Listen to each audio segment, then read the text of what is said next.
तुम्ही पाहत आहात JDM लाईव्ह। ताज्या बातम्या बघण्यासाठी आत्ताच आमच्या चॅनलला सबस्क्राइब करा।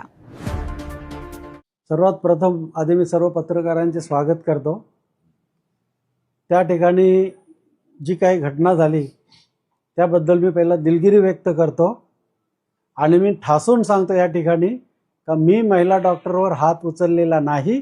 ही जी टीव्ही फुटेजमध्ये सीसी कॅमेरा फुटेजमध्ये जे येते तर कॅमेऱ्याचा अँगलमुळे येत असेल ती महिला डॉक्टर माझ्या मुलीसारखी आहे म्हणून ती म्हणतो, एकेरी उल्लेख करतो ती माझ्या मुलीसारखी आहे। तिचे मॅरेज झाले का नाही ते पण मला माहिती नाही।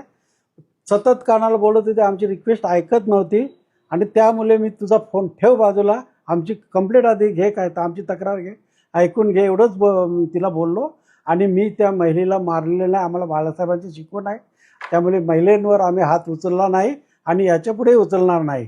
आणि हे जे काय घडली घटना ह्या हॉस्पिटलच्या कमतरतेमुळे असेल तर ते हॉस्पिटल फुलफिल करण्याची जबाबदारी मी आतापासून चालू करेन।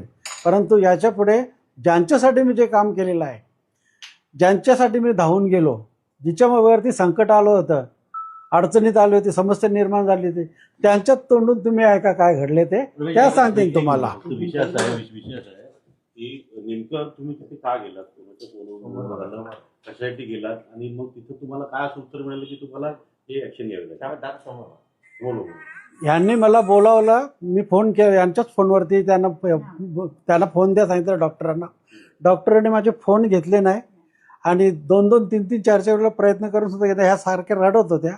मला सिरियसनेस समजल्यामुळे मी तिथे गेलो आणि बाकीचे यांच्या तोंडून राहिला मी माझा गुन्हा दाखल केलाय, आता तुमच्यावरती गुन्हा दाखल करण्यात आलेला आहे।